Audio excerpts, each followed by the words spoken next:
Bien, pues fíjense, en la mañana de hoy, pues quiero compartir con ustedes un tema que el Espíritu Santo ha estado trayendo a mi vida y lo quiero compartir con ustedes más que un gran sermón, es una pequeña conversación. Y yo sé que todo y cada uno de nosotros en algún momento u otro, pues hemos pasado por estos procesos. El Espíritu Santo de manera continua se mantiene hablándonos, dirigiéndonos, inquietándonos. Y, y esta mañana casualmente yo meditaba en la palabra y lo último que el Espíritu Santo me decía es, hijo, tienes que aprender a leer la Biblia al revés. Muchos serían, ¿cómo que al revés? Claro, porque fíjense, cuando usted ve que Josué nos deja dicho de que meditemos en la palabra de día y de noche, que lo hagamos de manera continua, usted ve de que quedó mucho registrado, por ejemplo, el salmista dijo que meditar en la palabra de Dios de día y de noche. Y usted de repente ve que si usted hace un esfuerzo, usted puede leer la Biblia en 6 meses. Entonces, el resto de la vida, ¿qué pasa? ¿Verdad? ¿Qué pasa? Si la leí en 6 meses ya, ¿qué hago el resto de mi vida? Y esta mañana, pues, el Espíritu me da una enseñanza. Yo estaba mirando en la televisión un anuncio de política. Y yo de verdad soy muy alejado a la política. Yo respeto a los que están en la política. Pero yo soy algo alejado a la política. Pero veía este anuncio de la política. Y ahí el Espíritu Santo me trajo a la mente el versículo que dice que el que le presta al pobre, a Dios le da. Y es un versículo muy conocido por todos, ¿verdad? El que da al pobre, a Dios le presta. Amén. El que le da al pobre, a Dios le presta. Sí, no, pero lo que el Señor me decía era, ¿por qué no lo ves al revés? ¿Qué pasa con el que le roba al pobre? Si al que le da al pobre, a Dios le presta, ¿qué pasa a aquel que le roba al pobre? Si el Salmo 41:1 dice, bienaventurado todo aquel que ayuda al pobre, en el día malo lo librará Jehová. ¿Qué pasa aquel que ve que al pobre le está pasando por una dificultad, puede ayudarle y no le ayuda? Entonces el Espíritu Santo me decía, hay muchas cosas como que tenemos que verla en retrospectiva y empezar a leer la Biblia al revés para encontrar sentido a muchas cosas. Así que, así como me dieron ese consejo, de esa manera también se lo explico y se lo dejo a ustedes, ¿verdad? Hay principios básicos para la vida y entre ellos están muchos relacionados con lo que es la ayuda al necesitado. Bien, entonces, pero fíjense, en la mañana de hoy yo les quiero hablar acerca de la dicha del perdón. Y el perdón, pues, es una palabra que nosotros la pronunciamos de una manera muy sencilla, sale muy fácil de nuestros labios. Es una palabra que hasta es contagiosa a veces está de moda, te perdono, perdona a su hermano que está a su lado. Es muy fácil cuando usted va a una consultoría de pareja decirle, perdona a esa persona, ¿verdad? Y es una palabra tan sencilla, pero su ejecución muchas veces es tan difícil que muchos de los casos por los cuales nuestra vida cristiana se encuentra estancada es porque muchas veces hay falta de perdón. Pues hubo un tiempo en que yo tuve la oportunidad de poder participar en lo que era mucha consejería a muchas personas. El Señor me tiene de vacaciones, le agradezco al Señor por eso, porque no es fácil ese trabajo. Dios te bendiga, Pastor Piñeiro, Dios le bendiga, Pastor Aneli. Pero cuando uno se expone a dar consejería o uno se expone a intermediar entre personas que pasan por procesos, usted no se imagina la porción que usted recibe. Usted recibe una hermosa porción de eso. Y durante esos tiempos, pues me recuerdo haber escuchado casos difíciles, casos de padres que violaban a sus hijas, esposos que violaban a su cuñada, casos donde de repente llegaba el esposo y la esposa a la oficina pastoral y no había mucho que hablar, el rostro morado de la esposa lo decía todo. Muchos casos donde, por ejemplo, el papá nunca esperaba que su hija estuviera envuelta en cierta clase de prácticas. Y cuando uno ve estas situaciones, uno dice, wow, Dios mío, dame luz porque realmente no, como humano a veces uno no sabe qué decir. Yo siempre he dicho que es muy fácil usted poder dirigir y aconsejar en la prueba de la otra persona. En la prueba de la otra persona es muy fácil usted decir, hermano, levántese, tenga fuerza, no sea flojo, no sea esto, tenga fe. En la prueba del otro. Pero a mí me gustaría ver esa misma energía en su prueba. Porque no hay prueba más grande, diga, que la mía. Para usted no va a haber prueba más grande que la prueba que usted está pasando. Y muchas veces las pruebas también son extendidas en nuestras vidas por lo que es la falta de perdón. La falta de perdón no es solamente contra aquellas personas que nos han agraviado, sino muchas veces la falta de perdón en múltiples ocasiones contra fallas que hemos cometido nosotros mismos.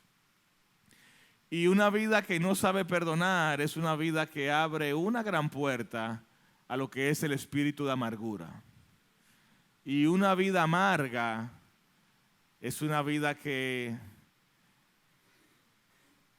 se le hace difícil subsistir y se le hace difícil ser de bien y bendición a otras personas. Entonces, el perdón tiene una parte neurálgica en lo que es la relación cristiana y lo que es nuestra relación con el Padre. Y es tan así que el Señor lo dejó bien claro en el Evangelio de Mateo capítulo 6. Vaya conmigo al Evangelio de Mateo capítulo 6, versículo 9 en adelante. Usted sabe que aquí en este pasaje el Señor está hablando acerca de cómo enseñarnos a orar, ¿verdad? Y usted sabrá que como buen cristiano que la oración es un proceso en el cual usted eleva a Dios, adora a Dios, pero también busca por ayuda. Es el proceso en el cual usted puede entregar sus cargas al Señor, ¿verdad? En el que usted viene ante el Señor contrito, humillado, y usted dice, Señor, mira, yo no puedo con estas situaciones, ayúdame con esto. Cuando usted ora a Dios, usted experimenta liberación, usted experimenta sanidad, usted experimenta un nuevo renacer, su vida se revitaliza. No obstante, en esta práctica diaria que debemos tener, en esta práctica constante que el ser humano debe tener, me llama la atención que hay algo que el Señor deja marcado acá y nos deja que lo recordemos de manera constante. Y está en el versículo, bueno, vamos a leerlo completo. Dice, el querido Padre nuestro, ¿verdad? Dice, Padre nuestro que estás en el cielo, santificado sea tu nombre, venga tu reino. Hágase tu voluntad como en el cielo, así también en la tierra. El pan nuestro de cada día, dánoslo hoy. Perdona nuestras ofensas o nuestras deudas. Dice, pero habla sobre el perdón, ¿verdad? Perdona nuestras ofensas y nuestras deudas, así como también nosotros perdonamos a quien me ofende y a mis deudores. Entonces, fíjese qué parte tan neurálgica es esta, que el Señor nos hace recordarnos cada día que no debemos albergar falta de perdón dentro de nosotros.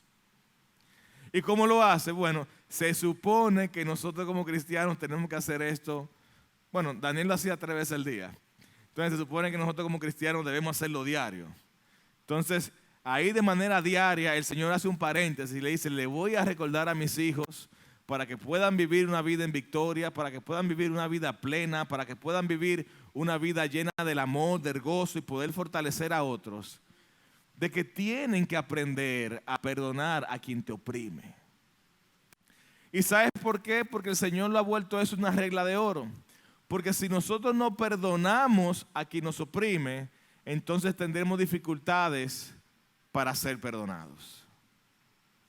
Y aquí el Señor nos deja ver claramente lo que es el proceso de la gracia. ¿Qué quiere decir el Señor con esto? Tú nunca vas a poder llevar una vida tan perfecta que no vas a necesitar el perdón de nadie. En algún momento tu vida, tus actuaciones, tus hábitos, tu manera de comportarte van a requerir que alguien te perdone. En algún momento vas a ofender. Seas nuevo creyente, seas cristiano, evangelista, apóstol, reverendo, seas el título que tengas, en algún momento vas a tener que pedir perdón. Porque lo único que puede satisfacerlo y cubrir lo que es el perdón y llevarnos a una vida plena es la gracia de Jesucristo, la cual se ve mostrada en este pasaje. Perdonen para que sean perdonados. Esa es la gracia del Señor Jesucristo. Entonces, pues el perdón usualmente tiene 3 variables.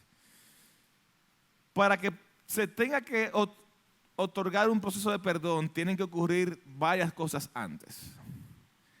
Y es que, primeramente, tiene que haber una herida o una ofensa. Si a usted no le hieren, si a usted no le ofenden, no hay necesidad de perdón.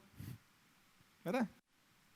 Entonces, esa herida o ese dolor que le causaron va a crear una deuda. Mira, hasta que fulano, no, aquí mejor, de este lado, hasta que fulano no me pague, yo no estoy tranquilo. Esa me la tiene que pagar. Pastor, mire, yo lo quiero, yo lo amo, el amor de Cristo, pero no nos podemos sentar en la misma línea. No podemos. Mira, esa que Él me hizo mientras yo te viva.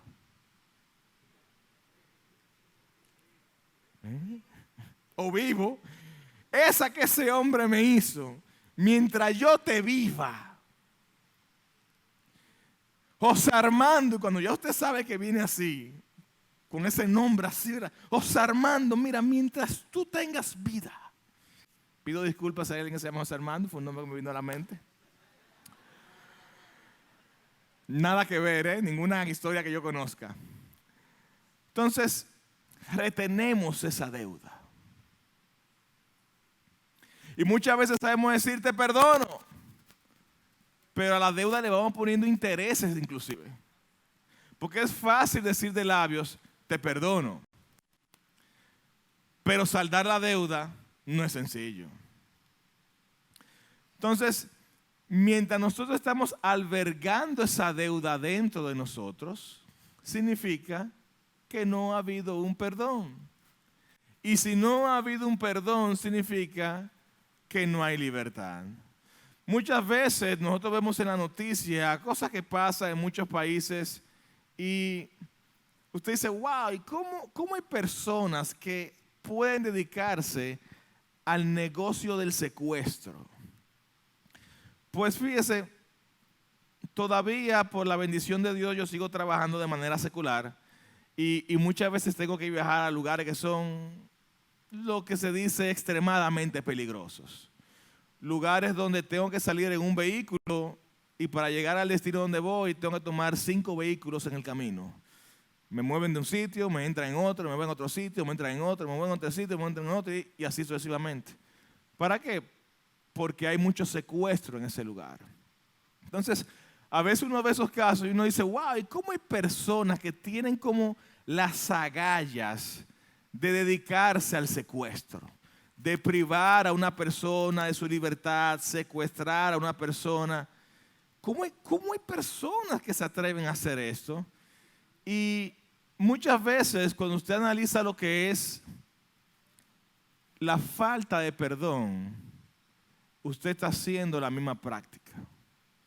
Cuando una persona le ofende y usted le restringe el derecho al perdón, usted está secuestrando a esa persona de emociones, de amor, de cariño, de afecto, de ternura, de un sinnúmero de cosas en la cual usted lo tiene preso.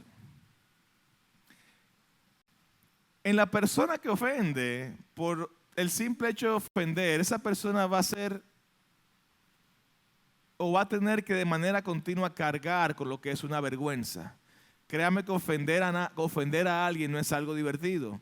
De una manera u otra, eso va a desarrollar dentro de la persona una carga de vergüenza. Saber que falló, saber que hirió, saber que tiene una deuda que no puede pagar. Y cuando me refiero a deuda que no pueda pagar, no me refiero a la parte económica. Hay deudas que son mucho más fuertes que aquellas que no son económicas. Un padre que abandonó a sus hijos cuando nacieron, una madre que abandonó a sus hijos y nunca le dio su calor. Hay una serie de deudas que son mucho más grandes que algunos 5, 6, 7, 8, 10 millones de pesos. Y en eso esa persona va desarrollando esa vergüenza, que es consecuencia de la ofensa prima del pecado. Y no hay manera que un pecado pueda circular por la vida sin tener, pues, un efecto sobre la persona. Pero usted, que es la persona ofendida, mientras usted está albergando o reteniendo la cancelación de esa deuda, entonces en usted se va desarrollando un espíritu de culpa. Y aunque usted no lo crea y en el momento usted lo saboree y diga, mira, está bueno que le pase eso. ¿Le ha pasado alguna vez por la mente? Está bueno que le pase por lo que me hizo. Amén. Somos cristianos. Mira, eso le pasó por eso. Y no hay cosa que le guste más a un cristiano que no ha conocido a Dios. Es decir, está pasando por eso porque le cayó el juicio de Jehová arriba. Desde que yo oigo a un cristiano diciendo, gozándose con ese sazón, y eso le está pasando, porque mire, le cayó el juicio de Jehová. Y se lo azora, de Jehová. Y ahí es donde usted dice, wow, aprendió Biblia, pero no aprendió misericordia, no aprendió compasión, no aprendió paz, no aprendió. Usted se da cuenta muchas veces que hemos conocido la Biblia, pero no hemos conocido al Cristo de la Biblia. Que no sabemos los versículos, pero no hemos pasado a nuestra mente ni hemos comenzado a ejecutar las enseñanzas de los pasajes. Entonces, el perdón es algo que te va a restaurar tu vida y es lo primero que nosotros necesitamos llevar a nuestras vidas si queremos llevar una vida de libertad. Recuerda que el perdón se va a ejecutar cuando usted termina de cancelar la deuda. ¿Por qué tú eres libre en Cristo? Porque parece una persona muy buena moza, de muchos valores, hijo del Dios Altísimo, ¿verdad? Que fue al acta de condenación que tenía el pastor Viriato, me permite tomarle como ejemplo, pastor, y dijo, ¿cuánto es la deuda del pastor Viriato? Entonces le dijeron, no, el pastor Viriato hizo esto y esto. Y esa persona dijo, no hay problema, yo saldo la deuda del pastor Viriato. Entonces ahí hubo un perdón. No hay deuda. La deuda fue cancelada. Dígalo conmigo, mi deuda fue por Cristo Jesús. Pero este es el modelo que Cristo Jesús espera que nosotros implantemos en esta tierra en la cual vivimos. De que si nuestros hermanos nos ofenden, aprendamos a cancelar esa deuda. De que si nuestros hijos nos ofenden, aprendamos a cancelar esa deuda. ¿Que hay deudas que duele cancelarlas? Claro que hay deudas que duele cancelarlas. ¿Que hay ofensas que se clavan en el corazón? Claro que hay ofensas que, miren, le dan en la triada de su corazón. Nunca vamos a quitar esa parte del discurso. Lo que sí estamos diciendo es que el Señor nos ha dado un espíritu que en el amor todo lo puede vencer. En el medio de Jesús, con su amor, podemos llevar a cabo el perdón de toda deuda que alguna persona haya contraído contra nosotros. Y nosotros aliviarnos entonces y echar fuera ese espíritu de culpa, echar fuera de esa persona el espíritu de vergüenza. Yo leí un libro sobre unos casos de la vida real, un libro de psicología donde trataban a una joven adolescente ya a los años largos de su adolescencia, quizás 18, 19 años, y esta joven cometió un aborto en su vida. Y esto es un caso real. Y el papá papá cristiano lleva a su hija, él va muy avergonzado, pero lo lleva donde este psicólogo cristiano y le dice, mire, ya yo no sé qué hacer con mi hija. Lo último que la niña hizo fue que practicó un aborto. Y el psicólogo se queda mirando y empieza a hablar con ella y ve la dureza en su rostro. Explica a él que él podía leer en el rostro de la adolescente que no había el mínimo sentimiento de culpa por el aborto que había cometido. Y entonces Él empieza a hablar y trata de que la joven hable, pero la joven simplemente no quería hablar, no le interesaba hablar. Y como usted sabe, como psicólogo, usualmente uno lo primero que persigue es que la persona pueda abrirse. Si usted va a un psicólogo y usted ve que le empieza a hablarle mucho primero, abra el ojo. El psicólogo usualmente tiene que tratar de que usted se abra y que usted se escuche. Muchos de nuestros problemas no los resolvemos porque no nos escuchamos nosotros mismos. Pero a él ver qué cerrada estaba la persona, él simplemente empieza a comentar y dice, mire, yo he visto muchos casos de adolescentes que suelen enfrentar estas situaciones simple y llanamente porque tuvieron una época donde su padre estuvo muy ausente. No tuvieron un padre que le diga yo te amo, que era muy amigo de un pastor de jóvenes. Y de repente el pastor de jóvenes había visto que la joven se había alejado de él y que ya casi no le hablaba. Y luego de cierto tiempo este pastor de jóvenes decide acercarse a ella y preguntarle, oye, ¿te pasa algo? Veo como que te has alejado, ya casi no me hablas, pasó algo. Y la joven le dice, bueno, mira, sí estoy molesta contigo. Y le dice el pastor de joven, pero ¿por qué estás molesta conmigo? Porque fíjate, no hace mucho, hace como 6 meses tuvimos una conversación. Y el joven le dice, a ver, ¿cuál? Tuvimos varias, no me acuerdo. La conversación que yo te había dicho que me habían regalado una mascota en mi casa y me habían regalado un pajarito. Y dice él, oh sí, ya recuerdo, claro que sí. Que yo me recuerdo que te mencioné que en vez de un pajarito, porque no te habían regalado un perro que tú podías acariciarlo, abrazarlo y que te cuidaba también. Entonces, esa expresión ofendió a la joven. Pero la joven se quedó callada. Y nunca lo dijo. Y eso fue creando un sentimiento de aislamiento. Eso fue creando un sentimiento de rechazo. Eso fue creando un sentimiento de falta de perdón. Y no de parte del pastor, porque él ni siquiera lo sabía. Pero nosotros muchas veces cuando entendemos que hay algo en lo cual estamos fallando o algo que alguna persona nos ha ofendido, como buenos cristianos es ir donde el hermano, es ir donde la hermana y decir, hermano, mira, me está pasando esto contigo, no quiero que esto siga pasando, yo quiero que nos perdonemos. Y la Biblia tiene un caso muy hermoso acerca de esto y del perdón. Es una parábola que usted lo más seguro conoce, está en el Evangelio de Lucas, capítulo 15, versículo 11, no la voy a leer por cuestión de tiempo, pero sí se la voy a parafrasear. Aquí en esta parábola habla del hombre, del joven que le pide al padre sus bienes y decide gastar sus bienes de manera deliberada. El pasaje o la parábola del hijo pródigo, ¿cuántos la han leído?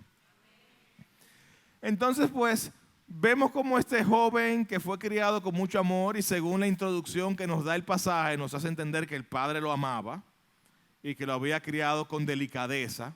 Pero este joven de un momento u otro, quizás por la moda del momento u oyendo voces extrañas, le dice al padre, padre, mira, oye lo que hay.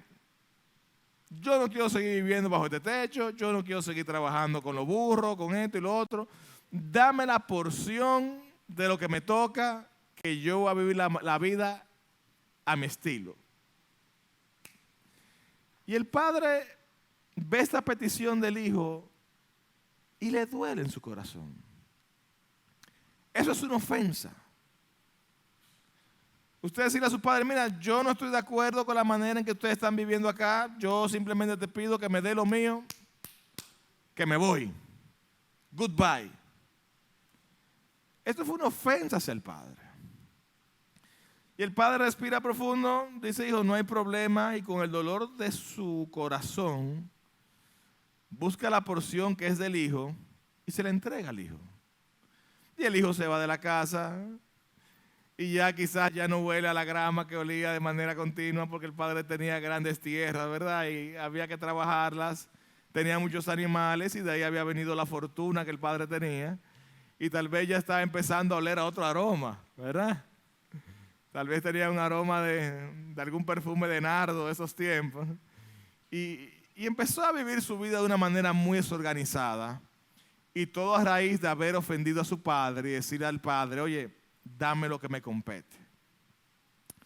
Pero ese estilo de vida desorganizada, esa clase de ofensa, esa clase de libertinaje, lo fue llevando a un lugar poco a poco. Y lo fue llevando a un lugar de aislamiento, a un lugar de soledad, a un lugar de tristeza y a un lugar de sufrimiento. Y dice la historia que cuando el joven se vio sufriendo con las necesidades en medio de la nada, se acordó que había ofendido a su padre. Y él dijo, mira, yo ofendí a mi padre y yo estoy en deuda con mi padre. Pastor, ¿y cómo usted sabe que él reconoció que estaba en deuda con su padre? Por lo que él dice, iré donde mi padre, le pediré perdón, por lo que yo hice, ya yo no merezco ser llamado hijo. Pero por lo menos le pediré que me permita ganarme la vida como uno. Él sabía que la ofensa que él había cometido era tan grande que él no debía ser visto ni siquiera como por hijo. Y esas son las clases de situaciones que se dan en los hogares día a día. Son las situaciones que se dan en los hogares entre padre e hijo, esposo, esposa, hija y padre, primo y prima, vecino y vecina. Son situaciones de ofensas que se dan de manera continua en la vida del creyente y del no creyente. Entonces, mientras más rápido nosotros podemos lidiar con estas situaciones, mientras más rápido podemos entender cuál fue mi ofensa, cuál fue la herida que causé, cuál fue la deuda que llevo y cómo cancelo esa deuda, su vida va a ser más feliz, más bonita. Y dice la parábola que cuando este joven fue donde el padre lo estaba esperando con los brazos abiertos. Y cuando el padre lo ve con los brazos abiertos, pues lo primero que le dice al hijo es, Padre, he pecado contra el cielo y contra ti, no merezco ser tu hijo, recíbeme tan siquiera como uno de tus siervos. Y el padre, que lo esperaba con tanta compasión, no le dijo, el juicio de Jehová. No. El padre lo esperó. ¿Cómo supo el padre que venía? No se lo dijeron. El padre se asomaba todos los días a ver que su hijo volviera. Abrazó a su hijo y no solamente lo recibió como su hijo, sino que lo invistió de poder inmediato. Dijo, no, ven, ¿tú estás arrepentido? Sí. ¿Tú entendiste que hiciste mal? Sí. ¿Tu disciplina? ¿Tú la viviste ya? Póngale el anillo a ese muchacho de autoridad, ese hijo mío, ese vive aquí, ese vino contrito y humillado y tiene mi amor y mi apoyo en esta casa. Ese es el tipo de perdón que nosotros tenemos que llevar de manera continua. No un perdón fraccionado condicional.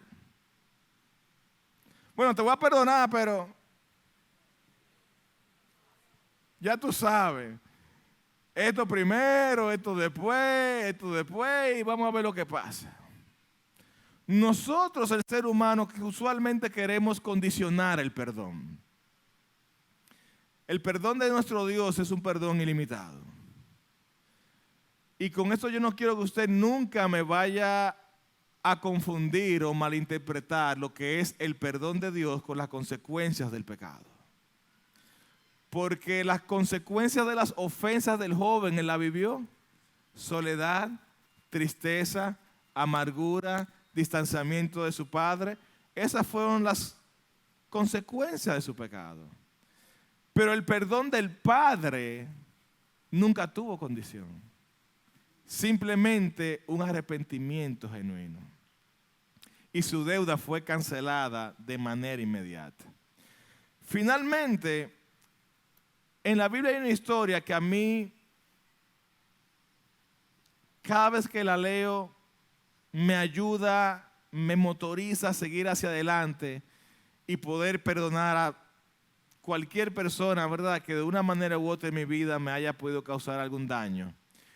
Y esta historia está en el libro de Génesis capítulo 50. Y yo sé que muchos de ustedes han oído escuchar acerca de José, el soñador. ¿Cuántos se acuerdan de José, el soñador? Pues como ustedes han leído acerca de José, el soñador, y todos fueron a la escuelita bíblica, y saben por lo que pasó José, y cómo sus hermanos lo rechazaban, cómo sus hermanos lo maltrataban, cómo cuando fue vendido, ¿verdad?, de repente llega a la casa de una persona influente, y haciendo él todo el bien en ese lugar, lo que halló fue encontrar que le pagaran con todo el mal. Luego cae preso en una cárcel, le hace el favor a una persona, ¿verdad?, y le dice, acuérdate de mí. Y la persona se acordó tanto de él. Nunca se acuerden así de mí, por favor. Pero todos sabemos realmente el proceso de ofensa que vivió el alma de José. Yo le pregunto a usted, si usted hubiese sido José, allá en su palacio, rodeado de escolta, rodeado, mire, de todos esos militares al lado, y usted se encuentra con Rubén y con Judá, ¿qué usted hubiese hecho? Dígame la verdad, no me la diga, pero llévesela de tarea. Y no se hable mentira usted mismo, que Dios conoce su pensamiento. Pero sí a mí que me pasa eso.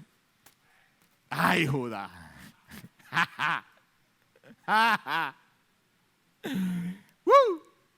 Ay, Judacito. Vamos a hablar un ching. Eso es si no tenemos el amor de Dios. Yo hubiese dicho eso si no hubiese leído lo que José dejó aquí. Yo soy honesto y transparente. Yo tengo un compromiso con el Señor de predicar un evangelio transparente, de predicar un evangelio real. Si yo no conocía lo que dice la palabra, yo se hubiese dicho, ay, Judá, ven acá. Muchachones, tráigame esos muchachones, siéntenme aquí, vengan. Claro que sí, no seamos hipócritas. No seamos hipócritas. Pero lo que a mi vida cambió la visión de cómo las personas actúan y cómo aprender a perdonar fue lo que dejó escrito Moisés acá. Se le atribuye a Moisés acerca de la vida de José.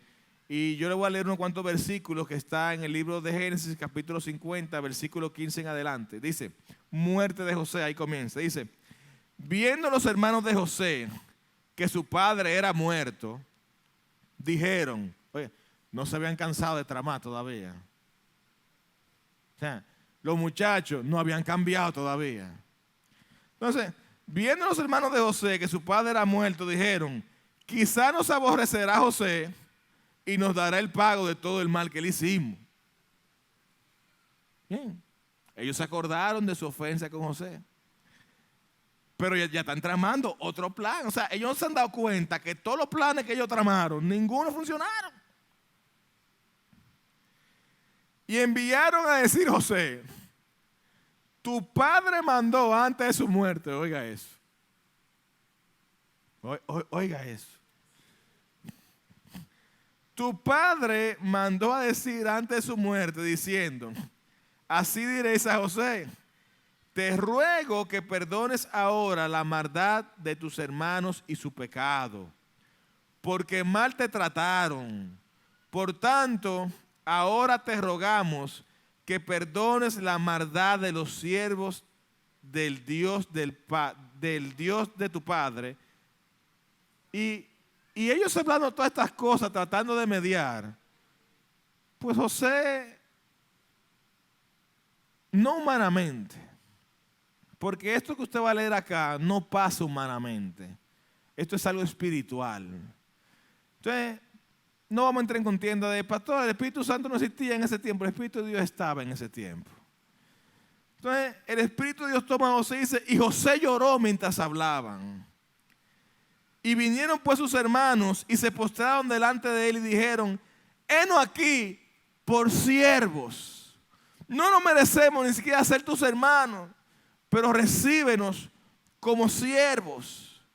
El corazón ya se le había ablandado. Y les respondió José. Oigan qué respuesta. No temas. ¿Acaso estoy yo en lugar de Dios?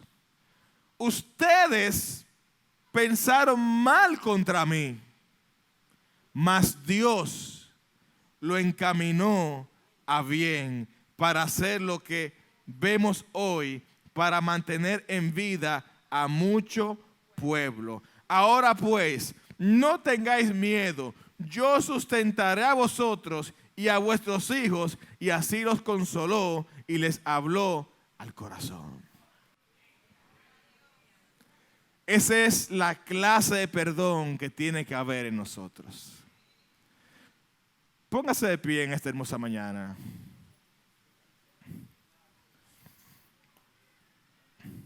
En esta hermosa mañana yo te quiero dejar una tarea.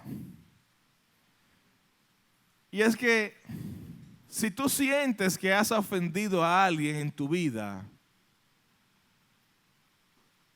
y esa persona aún vive, trata de que tu deuda sea cancelada. Ve donde esa persona y libéralo de ese espíritu de angustia que puede tener. Si la persona no está, habla con tu Dios. Y dile: Padre, tú sabes que yo no me comporté bien con José, con Pedro, con Mengano. Tú sabes que tal vez no fui el mejor de los cristianos. O tal vez te pase como a mí, que siendo ya cristiano, a miles de kilómetros de distancia, yo siempre sufría el tener un padre ausente. Yo me crié con mi papá, pero era como si no estuviera en la casa. Mi papá era uno de esos padres que nunca me decía te quiero, no abrazaba. Y yo crecí con eso dentro de mí. Y un día, ya siendo cristiano, pues había cierta clase de fricción siempre entre mi papá y yo. No había esa unión. Y él ya viviendo en Estados Unidos y yo orando aquí en mi casa, oraba por mi padre y el Espíritu habló a mi vida y me dijo: Fran, tú has sido duro con tu papá. Y cuando yo quería explicar al Espíritu, ¿cómo que yo he sido duro? O sea, ¿es que acaso tú no has visto? No, o sea, lo pensé, no me dejó ni decirlo. Y lo único que me dijo fue: Fran, tu papá te dio más de lo que él recibió.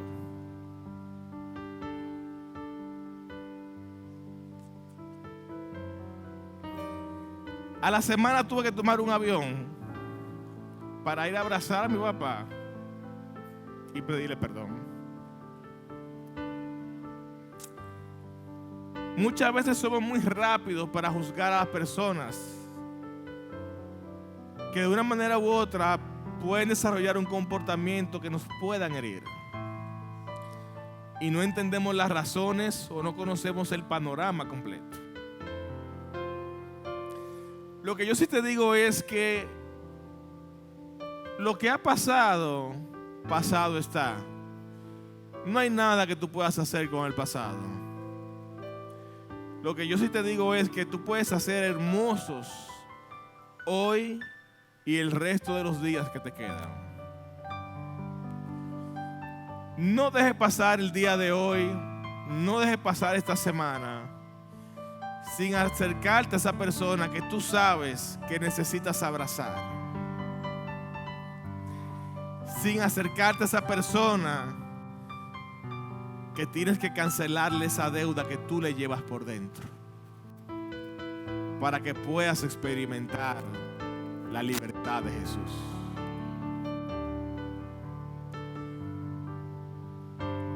Muchas veces nosotros somos duros con nosotros mismos, perdonándonos por cosas que nosotros mismos nos hemos hecho.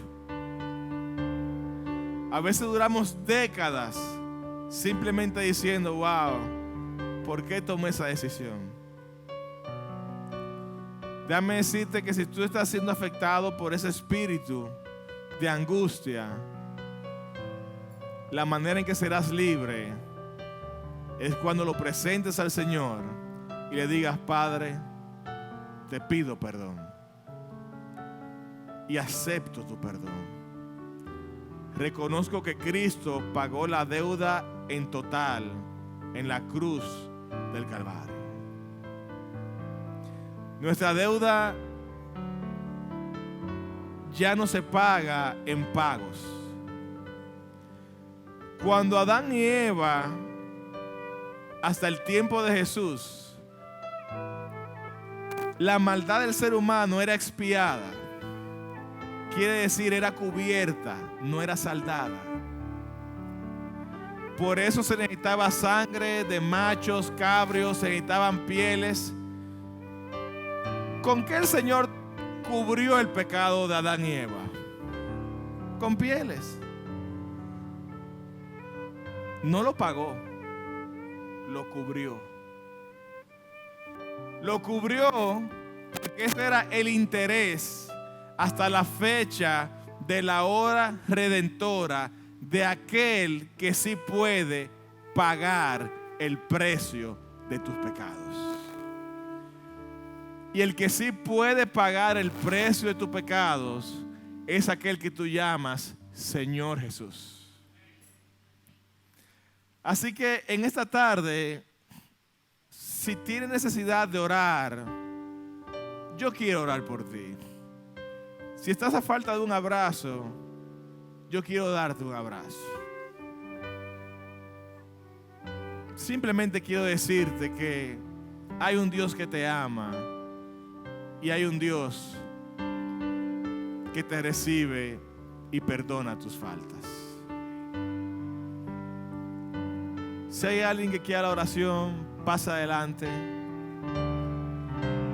Si quieres orar por esta oración, oraremos por esta oración. Si quieres que oremos por perdón, oraremos por perdón.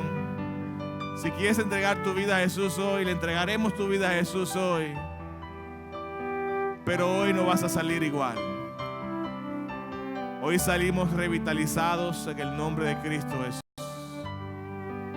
Hoy salimos con un espíritu libre en el nombre de Jesús. Ahí donde tú estás, Padre, gracias, Señor, por este día. Gracias, Señor, por esta hermosa mañana. Que la dicha y el regalo del perdón pueda llegar a cada uno de tus hijos que está presente en esta casa. Padre, que tu Espíritu Santo sea tratando en nuestros corazones, haciéndonos entender cuáles son nuestras deudas y a quienes, Señor, le estamos reteniendo deudas, Padre. A quienes le estamos reteniendo ofensas. Padre, que podamos salir de aquí libres por tu Espíritu y que podamos llegar a nuestros hogares y encontrar, Señor, un ambiente de incienso, mirra y oro, Señor, que es lo que se llevó a ti como ofrenda. Te lo pedimos, Padre. Echa fuera toda lágrima que toda opresión, Señor, puede estar causando. Padre, que los corazones puedan ser libres. Mira, lloro en este momento y yo siento muchos corazones que quieren llorar. Déjelo llorar. Porque las lágrimas enjuagan el dolor del alma. Señor, es que dice en el Salmo 56 que Él es quien cuenta tus lágrimas y la pone en su redoma. Y Él sabe lo que significan para ti. Cuida a tus hijos, Señor. Dale una hermosa tarde y un hermoso comienzo de semana. Te lo pido en el nombre de Jesús. Gracias, Señor.